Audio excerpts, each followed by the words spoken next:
दोस्तों, आज के इस वीडियो में हम बात करने वाले हैं कि दिल्ली यूनिवर्सिटी में एडमिशन का क्या प्रोसेस है, इसके विषय में क्या एलिजिबिलिटी है, ऑनलाइन फॉर्म कैसे फिलअप करेंगे, क्या रिजर्वेशंस हैं और क्या इसका फीस स्ट्रक्चर है।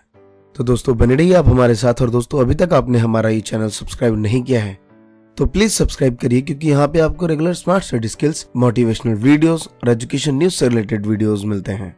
तो नमस्कार दोस्तों, मेरा नाम है अमरीश। स्वागत है आप सभी का महात्मा जी टेक्निकल में।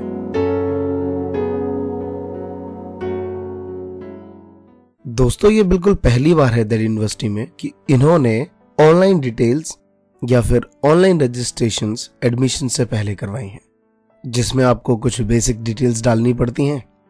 और एक बात का बिल्कुल ध्यान रखिए कि वो सारी डिटेल्स जो आप यहाँ पे फिलअप कर रहे हैं, ना तो उसमें कोई चेंज होगा और ना ही कोई मॉडिफिकेशंस बाद में की जाएंगी। जब भी आप फिलअप करें तो इसका ध्यान रखें। तो क्या प्रोसेस है इसके बारे में भी डिटेल करेंगे। तो लिंक आपको डिस्क्रिप्शन में मिल जाएगा कि क्या फिलअप करेंगे आप अपना रजिस्ट्रेशन फॉर्म। तो सबसे पहले आपको किन चीज़ों की रिक्वायरमेंट है उस पर बात करते हैं। आपको एक पासपोर्ट साइज फोटोग्राफ चाहिए, एक स्कैन्ड आपका सिग्नेचर चाहिए, 10th क्लास की सर्टिफिकेट होनी चाहिए जिस पे आपका डेट ऑफ बर्थ होता है, और 12th क्लास की मार्कशीट है तो वो अपलोड करिए, नहीं है तो उसे रहने दीजिए, क्योंकि सीबीएसई के रिजल्ट अभी नहीं आए हैं। और अगर आप SC, ST, OBC, PWD, KM, CW certificate, इन सब में से कोई एक सर्टिफिकेट आपके पास है तो उसे अटैच्ड करवा के आप उसे अपलोड कर सकते हैं। अगर आप स्पोर्ट्स कोटे से हैं उसे भी अटैच करा के आप इसे वहां पे अपलोड कर सकते हैं। तो सबसे पहला प्रोसेस ये है कि आपको एक न्यू अकाउंट क्रिएट करना पड़ेगा, जिसमें आपको name, email ID, security questions and answers, password और मोबाइल नंबर, कुछ कैप्चर्स दिख रहे होंगे, उसे फिलअप करना है। और सेकंड स्टेज ये है कि जैसे आप इसे फिलअप कर लेंगे तो आपके मेल आईडी पे एक मेल जाएगा, वहां से आप इसे अप्लाई नाउ पे क्लिक करके इसे एक्टिव कर सकते हैं।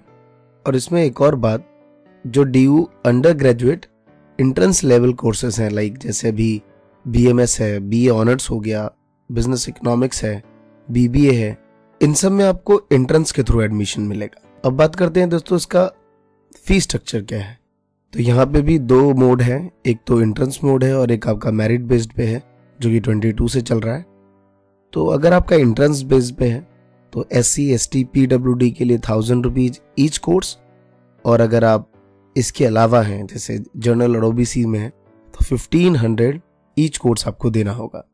और वहीं पे मेरिट बेस्ड पे बात करूं, लाइक अपना BA हो गया, बाकी अदर कोर्सेज जितने भी है, BA, BCom, उन सब में अंडर ग्रेजुएट जो 22 से स्टार्ट है उन सब के लिए UR और OBC के लिए 100 रुपीज, SC, ST, PWD वालों के लिए 500 और स्पोर्ट्स कोटा और ECA वालों के लिए 100 रुपीज है।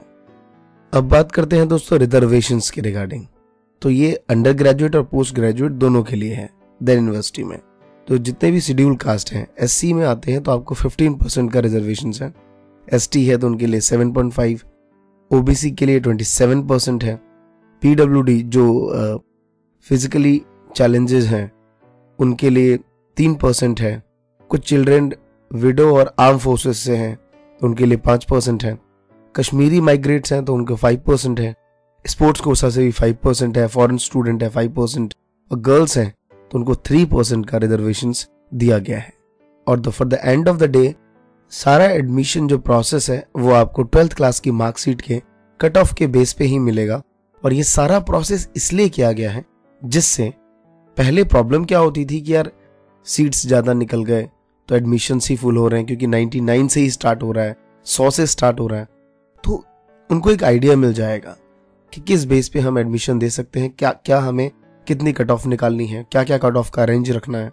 तो ये एडमिशन से इनको बहुत ज्यादा हेल्पफुल मिलेगी। और ऑनलाइन, क्योंकि ऑफलाइन इतना प्रोसेस नहीं हो पाता था, ऑनलाइन थोड़ा इजी रहेगा। तो एट द एंड आपका मार्क्स ही डिसाइड करता है कि आपको एडमिशन मिलेगा या नहीं, क्योंकि कट ऑफ पे ही सारा कुछ है। और दोस्तों एक बात क्लियर कर दूं कि कुछ लोग सोच रहे होंगे कि यार ये मैंडेटरी है कि नहीं है। तो ऑनलाइन रजिस्ट्रेशन कराना मैंडेटरी है, और आप एक से ज्यादा कोर्स के लिए भी अप्लाई कर सकते हैं इसमें। उसके लिए आपको फिर नए टैब से होम बटन पे आके दोबारा से एक पेमेंट फी करनी पड़ेगी। जितने कोर्स के लिए आप अप्लाई करेंगे उतनी फीस आपको देनी पड़ेगी। और जो मैंने पहले बात की थी आपसे कि जो भी आपका सर्टिफिकेट है वो सेल्फ अटैच्ड होना चाहिए, मीन्स आपके सिग्नेचर उस पर होने चाहिए।